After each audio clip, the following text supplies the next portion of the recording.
اللہ تبارک و تعالیٰ فرماتا ہے کہ جب تمہارے جسم نہیں بنائے تھے میں نے تمہاری روحوں کو تیار کیا تھا. تمام انسانوں کی روحوں کو پہلے اللہ نے تیار کر لیا تھا، جسم بعد میں وجود میں آئے. تو اللہ تبارک و تعالیٰ فرماتا ہے جب تم دنیا میں نہیں آئے تھے عالم ارواح میں تھے اور میرے پاس تمہاری روحیں موجود تھی، تو اس وقت اللہ تبارک و تعالیٰ نے ہماری روحوں سے سوال کیا تھا کہ یہ بتاؤ میں نے تم کو پیدا کیا، میں تمہارا خالق مالک، اب بتاؤ تمہارا سب سے بڑا رب کون ہے؟ تو ساری روحوں نے جواب دیا تھا اللہ تبارک و تعالیٰ کے سامنے کہ سب سے بڑا خالق اور مالک اور پیدا کرنے والا آپ ہیں، ہم اس بات کی شہادت اور گواہی دیتے ہیں. تو ہماری روح جو ہے اللہ کے پاس پہلے گواہی دے کر آئی ہے کہ سب سے بڑا رب ہمارا اللہ ہے. لیکن جیسے ہی دنیا میں آئے، دنیا میں ہم لوگ اپنی اس بات کو بھول گئے کہ ہم نے اللہ سے وعدہ بھی کیا ہے. تو اللہ تبارک و تعالیٰ فرماتا ہے کہ تم سب نے گواہی دی ہے، اور اللہ کے رسول صلی اللہ علیہ وسلم نے ارشاد فرمایا جتنے بھی بچے پیدا ہوتے ہیں، جتنے بچے پیدا ہوں گے، جتنی روحیں زمین پر آئیں گی، سب اسلام کی فطرت پر پیدا ہوتے ہیں. روح جو ہے مسلمان ہوتی ہے. اب گھر میں جس کے پیدا بچہ ہوتا ہے اگر وہ نصارہ ہے تو وہ بچہ نصارہ بن جاتا ہے، اگر وہ یہودی ہے تو یہودی بن جاتے ہیں، اگر وہ مشرک ہیں تو مشرک بن جاتے ہیں، لیکن فطرت پر اسلام کی پیدا ہوتے ہیں. تو اللہ تبارک و تعالیٰ اس طرح سے ہمیں فرما رہا ہے کہ تم اپنے وعدے پر پکے رہو، تم گواہی دے کر آئے ہو، دنیا میں آ کر میں نے تمہیں اختیار دے دیا ہے، تو اپنی خواہشات پر اور نفس پر مت چلو. تمہیں جو ہے پھر لوٹنا ہے میرے پاس، اور پھر تمہیں میرے یہاں حاضری دینی ہے، تمہیں لوٹ کر میرے ہی پاس آنا ہے. اس لیے تم دنیا میں رہ کر بغاوت نہ کرو اور سرکشی میں مبتلا نہ ہو. میرے پاس تم جو ہے دوبارہ چل کر آؤ گے، اور پھر تم اچھا کرو گے تو تمہارے لیے میرا وعدہ کے مطابق اچھی جگہ عطا فرماؤں گا. اور اگر تم نے برے کام کیے دنیا میں رہ کر، بغاوت کی، نافرمانی اور ناشکری میں لگے رہے، تو پھر تمہارا ٹھکانہ بہت برا ہوگا. اللہ ہماری اس سے حفاظت فرمائے. اس کے بعد بنی اسرائیل کا ایک درویش تھا جس کی کبھی دعا رد نہیں ہوتی تھی. اللہ تعالیٰ اس کی دعا کو قبول فرماتا تھا. وہ اسم اعظم کو جانتا تھا. قرآن مجید جو ہے اس میں اللہ تبارک و تعالیٰ نے کچھ الفاظ رکھے ہیں جن کے پڑھنے سے انسان جو اللہ سے مانگ لیتا ہے اللہ وہ اس کو عطا فرما دیتا ہے. لیکن اس میں بڑا اختلاف ہے کہ وہ الفاظ کون سے ہیں، اور اس بندے کو اللہ تبارک و تعالیٰ نے وہ الفاظ بتائے تھے. یہ قرآن تو بعد میں نازل ہوا، وہ پہلے تھا، تو پہلی کتابوں میں بھی وہ الفاظ موجود تھے. بہرحال وہ آدمی جو ہے بڑا اللہ والا تھا اور بڑا درویش تھا، اس کی بڑی تعریف ہو رہی ہے. تو موسیٰ علیہ السلام کا دور تھا. موسیٰ علیہ السلام نے بنی اسرائیل کو اللہ کی طرف بلایا، تو بنی اسرائیل موسیٰ علیہ السلام کے مخالف ہو گئی اور اس درویش کے پاس گئے. بنی اسرائیل کے لوگ کہ درویش تم ایسا کرو، موسیٰ علیہ السلام کے لیے بد دعا کر دو، تمہاری دعا تو رد ہی نہیں ہوتی ہے، تم تو بڑے اللہ والے ہو، تم جو ہے موسیٰ کو بد دعا کر دو، یہ ہلاک ہو جائے گا، یہ ہمارے جو آبائی مذہب ہے اس کو جو ہے اس کی تردید کرتے ہیں اور نیا مذہب ہمارے لیے پیش کرتے ہیں، لہذا تم اس کے لیے بد دعا کرو، یہ ہلاک ہو جائے تاکہ ہمیں اس سے نجات مل جائے موسیٰ علیہ السلام. تو اس نے ان کو سمجھایا خدا کے بندو یہ اللہ کا پیغمبر ہے، اس کے لیے میں بد دعا نہیں کر سکتا. بہت انہوں نے جتن کیے موسیٰ علیہ السلام کے خلاف، انہوں نے ان کو اکسایا کہ تم ان کے لیے بد دعا کرو، اس نے منع کر دیا.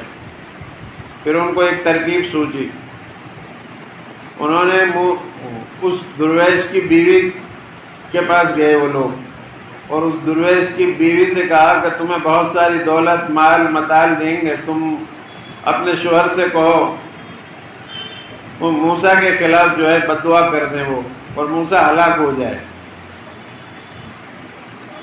تو بیوی تھی، وہ عورت ہوتی ہے، اس لیے عورت کے ہاتھ میں گھر کا نظام نہیں دیا جا سکتا،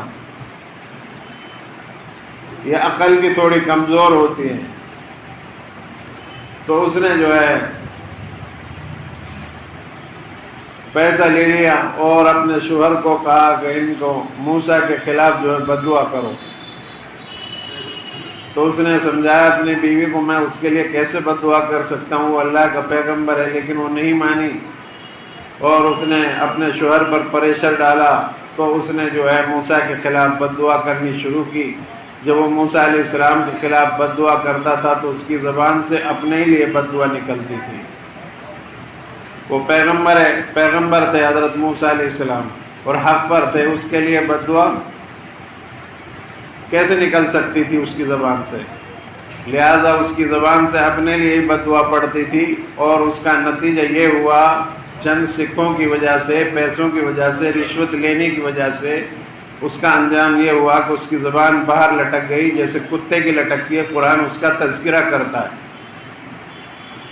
کہتا ہے، قرآن خود کہہ رہا ہے کہ اس کی زبان ایسی ہو گئی تھی جیسے کتا کی زبان ہوتی ہے، ٹھنڈک ہو تب بھی کتے کی زبان باہر لٹکی ہوئی ہوتی ہے، سسکتا ہے وہ، اور گرمی ہو تب بھی ایسی ہوتی ہے اس کی، یوں کہ وہ جو ہے چاہتا، اپنے اصول پر رہتا، تقوی اختیار کرتا،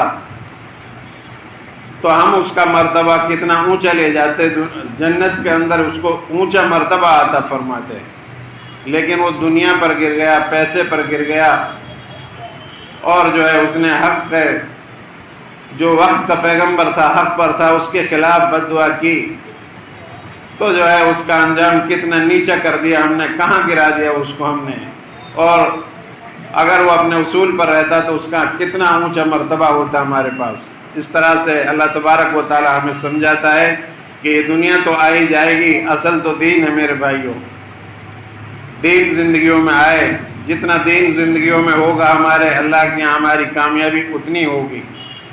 اس لیے دنیا تو عارضی ہے، وقتی ہے، ختم ہو جائے گی، فنا ہو جائے گی، لیکن دین جو ہے باقی رہے گا۔ تو تقوی اختیار کریں ہم لوگ، اور کسی کے لیے ناجائز طور پر بد دعا نہ دیں۔ اگر ہم کسی کو بد دعا دیتے ہیں اور وہ جس کے لیے بد دعا دی جا رہی وہ اس کا مستحق نہیں ہے، تو الٹا ہمارے اوپر پڑتی ہے وہ بد دعا۔ اس لیے جو ہے اللہ تبارک و تعالی ہمیں اس طرح سے نصیحت فرما رہا ہے کہ تم جو ہے کسی کے لیے ناجائز طریقے سے اس طرح سے نہ کرو، جیسے اس درویش نے کیا موسیٰ علیہ السلام کے لیے۔ اس کے بعد اللہ تبارک و تعالیٰ فرما رہے ہیں، اور بہت سی بستیوں کو ہم نے تباہ کر دیا، ان پر ہمارا عذاب رات کے وقت پہنچا۔ بہت سی قومیں جب سرکشی پر اتری، اللہ اور اس کے رسول کی نافرمانی کی، وقت کے پیغمبروں کو جھوٹا کہا، اللہ کو نہ مانا، تو اللہ تبارک و تعالیٰ نے ان کی بستیوں کو ہلاک کر دیا، ختم کر دیا، اور ایسے وقت میں ان کے عذاب پہنچا ان کے پاس کہ وہ آرام اپنی خوابگاہوں میں بستروں پر آرام سے سو رہے تھے، اور انہیں پتہ بھی نہیں تھا کہ ہمارے ساتھ یہ انجام ہونے والا ہے۔ تو اللہ کی جب پکڑ آتی ہے، جب تک اللہ ڈھیل دیتا ہے، جب پکڑ آتی ہے تو اس طرح آتی ہے، ان کی بستیاں الٹ پلٹ کر رکھ دی اللہ تبارک و تعالیٰ نے۔ اور پھر آگے فرما رہا، بہت سو کو رات میں پکڑا عذاب میں، اور بہت سو کو دوپہر میں کھانا وانا کھا کر آرام سے اپنی خوابگاہوں میں آرام کر رہے تھے۔ لنچ کے بعد آرام کی ضرورت ہوتی ہے، انسان کو تھک جاتا ہے پورا کام کاج کرتے کرتے، تو وہ اپنی خوابگاہوں میں آرام کر رہے تھے، کھانا پینا کھا کر، میری نعمتوں کو کھا کر کے آرام میں لگے ہوئے تھے، تو ہمارا عذاب ان کے پاس پہنچ گیا۔ اور پھر ان کی زبان پر یہ تھا کہ اللہ کا اس میں کوئی قصور نہیں ہے، قصور ہمارا، ہم ہی ظالم تھے، ہر ایک کی زبان پر یہ الفاظ تھے۔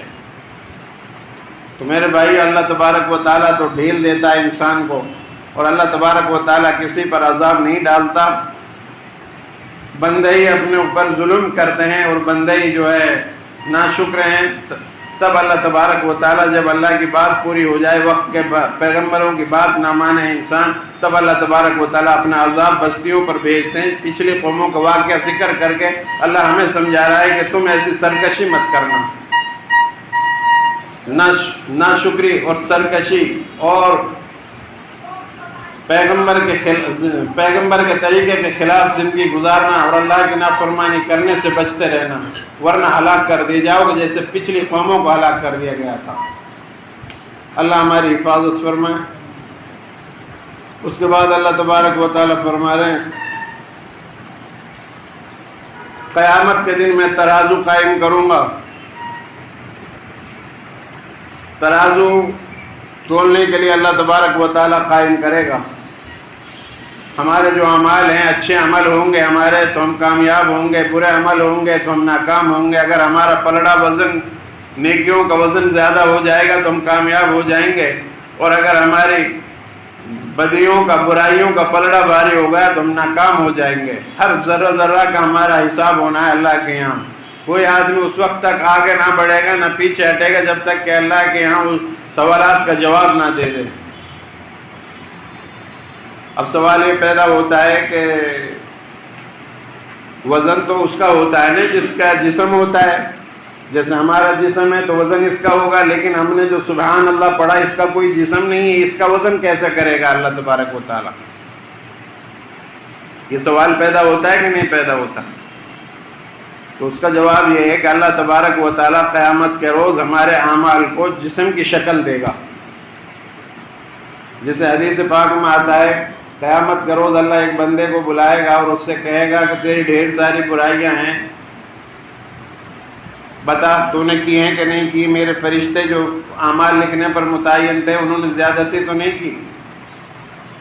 تیرے نیکیاں زیادہ ہوں کم لکھ لی ہوں انہوں نے، یا ظلم زیادہ لکھ لیا ہوں، گناہ زیادہ لکھ لیا ہوں، تمہارے آگے پیچھے کر دیا ہو قلم؟ تو بندہ کہے گا کہ اللہ جتنے میں نے کیے ہیں اتنا ہی لکھا ہوا، نہ آگے نہ پیچھے۔ تو اللہ فرمائے گا کہ تیرے پاس ان برائیوں کا کوئی عذر ہے؟ وہ کہے گا جی عذر بھی نہیں ہے۔ تو اللہ تبارک و تعالیٰ اس سے فرمائے گا کہ تیرا ایک پرزہ میرے پاس ہے آج، اور تیرے اوپر ظلم نہیں ہوگا، ایک کاغذ کا پرزہ ہے، جا اس کو تلوا لے۔ جب وہ اس کاغذ کے پرزے کو تلوانے کے لیے جائے گا تو کہے گا یا اللہ میری ڈھیر ساری برائیاں اور یہ کاغذ کا پرزہ ہے، اس سے یہ کیا کام دے گا؟ تو اللہ فرمائے گا آج ظلم نہیں ہوگا، جاؤ اس کو تلواؤ۔ تو اس میں کیا لکھا ہوا ہوگا؟ اس میں لکھا ہوا ہوگا اشہد ان لا الہ الا اللہ و اشہد ان محمدا عبدہ و رسولہ۔ جب اس کو تولا جائے گا تو وہ پلڑا جو ہے بھاری ہو جائے گا، تمام برائیاں اس کی کم ہو جائیں گی، وزن برائیوں کا کم ہو جائے گا، اور اس ایک کاغذ کا پرزہ جس میں اخلاص کے ساتھ اس نے گواہی دی ہوگی دنیا کے اندر اللہ کے ایک ہونے کی اور رسول پاک صلی اللہ علیہ وسلم کی رسالت کی گواہی دی ہوگی، تو وہ پلڑا جو ہے بھاری ہو جائے گا۔ تو اللہ تبارک و تعالیٰ اس طرح ہمارے اعمال کا وزن کر دے گا۔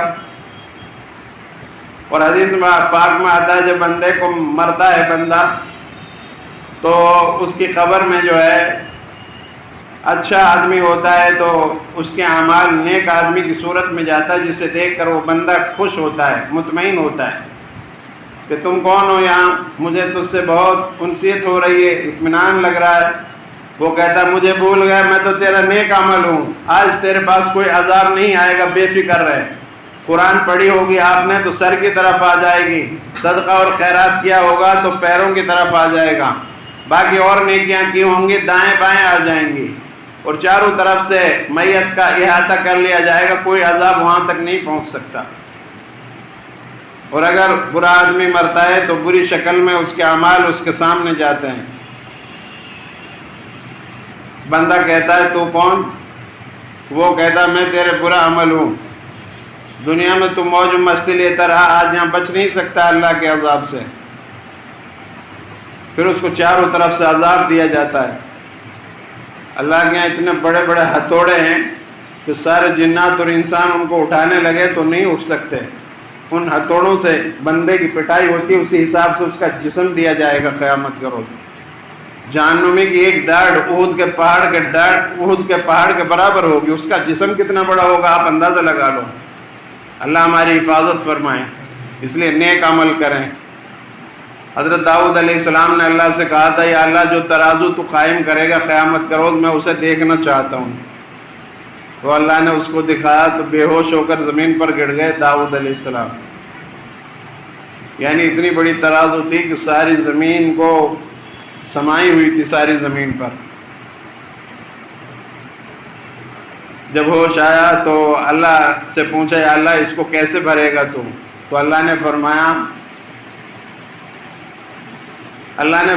اخلاص سے کھجور کے ایک گٹھلی کے برابر محمد صلی اللہ علیہ وسلم کی امت کے لوگ صدقہ کریں گے کھجور کی گٹھلی کے برابر، تو میں اس ترازو کے آدھے پلڑے کو وزن سے بھر دوں گا۔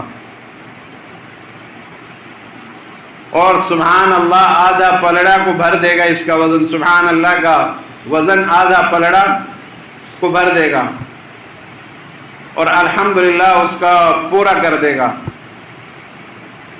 بہرحال اللہ تبارک و تعالیٰ کے لیے کوئی مشکل نہیں ہے۔ اللہ تبارک و تعالیٰ جو ہے اعمال کو جسم کی شکل بنائے گا، اور تب ہمارے اعمال کو قیامت کے روز تولے گا۔ اس طرح سے اللہ تبارک و تعالیٰ قرآن میں فرماتا ہے۔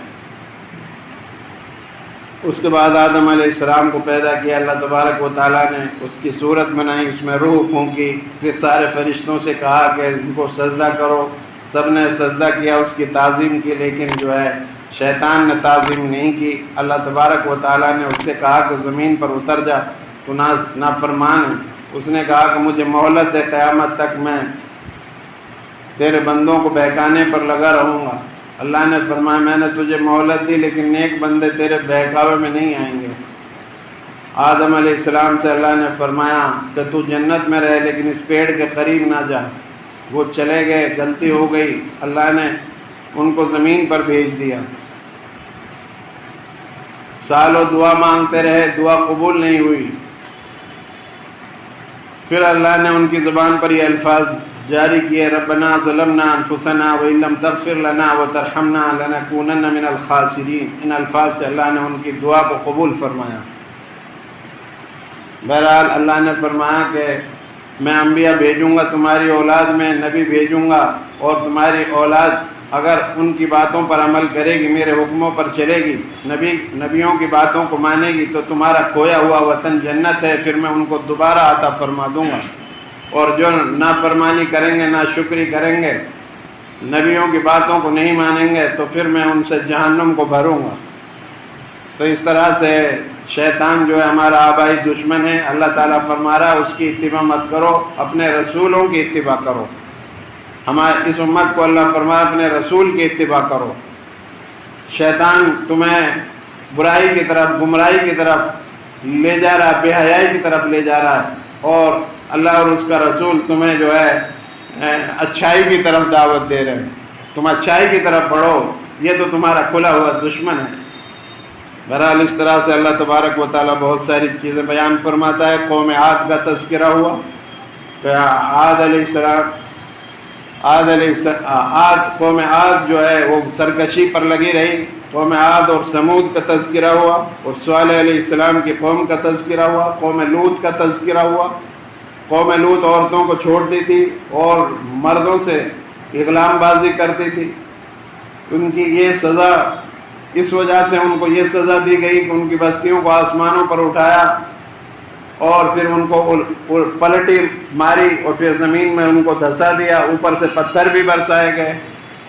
تو یہ بہت ہی کبھی حرکت ہے، بہت ہی بری حرکت ہے جو ان کا اندر تھی۔ حالانکہ حضرت لوط علیہ السلام نے ان کو ہر طرح سے سمجھایا، اور ان سے عاجزی انکساری سے سمجھایا، لیکن جب عذاب کے فرشتے آئے تو وہ انہوں نے دیکھے بہت خوبصورت آدمی آج لوط کے گھر میں آ گئے ہیں۔ ان کی بیوی بھی سرگنا تھی، انہی کا ساتھ دیتی تھی، تو وہ گھر کی طرف بھاگنے لگے لوطی۔ اور لوط علیہ السلام نے ان کو سمجھایا میرے مہمان ہیں، میرے پاس آئے، تم ایسا مت کرو، یوں کہ نہیں ہے تو تمہیں پتہ ہی ہے ہم خوبصورت لڑکوں سے بدفعلی کریں گے، آج ہم نہیں چھوڑ سکتے ان کو۔ تو لوط علیہ السلام سے ان فرشتوں نے اپنا راز کھولا کہ نہیں، آپ جو ہے اللہ کے پیغمبر ہیں، آپ اپنے ساتھ ایمان والوں کو لے کر نکل جاؤ اور اس بستی کی طرف مڑ کے نہ دیکھو، یہ ہمارے ہاتھ بھی نہیں لگا سکتے، تم چلے جاؤ، اس پر عذاب آنے والا ہے۔ وہ نہیں مانے اور دیواروں پر لفاند لفاند کر ان کے گھروں میں داخل ہوئے۔ پھر اللہ کا عذاب آیا، فرشتوں نے اپنی شکل اختیار کی، ساری زمین آسمان ان کی بستیوں کو پروں پہ لے کر آسمانوں تک چڑھا دیا، پھر پلٹی ماری اور پھر وہ نیست و نابود کر دیا۔ ان کی بستی اور ان کے کھنڈرات آج بھی موجود ہیں۔ تو برائی کا ارتکاب نہ کریں میرے بھائیو، زنا، چوری، لایعنی فضول باتوں سے بچیں۔ اس طرح موسیٰ علیہ السلام کا فرعون کا واقعہ، جب فرعون نے سر اٹھایا تو موسیٰ علیہ السلام کو اللہ نے پیدا فرمایا اس کو جواب دینے کے لیے، اور وہ لاکھ حکومت والا تھا، اس کے پاس بہت اسباب تھے، فوج بھی تھی، ملک بھی تھا، پیسہ بھی تھا، لیکن وہ ناکام ہوا ایمان کے مقابلے میں۔ ایمان والا، حق والے ہمیشہ کامیاب ہوتے ہیں، اور جو باطل ہوتے ہیں، باطل کی طرف چلتے ہیں، وہ ناکام ہوتے ہیں۔ اس طرح قرآن ہمیں سمجھا رہا ہے کہ تم حق پر چلو، حق کا ساتھ دو، برائیوں سے بچو، غلط اور لایعنی فضول باتوں سے بچنے کی کوشش کرو، بھلے کام کرو، برائیوں سے بچنے کی کوشش کرو، اچھے انسان بنو تو تمہاری دنیا میں بھی بہتری کا وعدہ ہے، اللہ کی طرف سے عزت دے گا، اور آخرت میں ہمیشہ ہمیشہ تمہیں کامیاب کرے گا، ہمیشہ ہمیشہ کی کامیابی آخرت کے اندر اللہ عطا فرمائے گا۔ دعا کریں اللہ تبارک و تعالی ہمیں عمل کرنے کی توفیق عطا فرمائے۔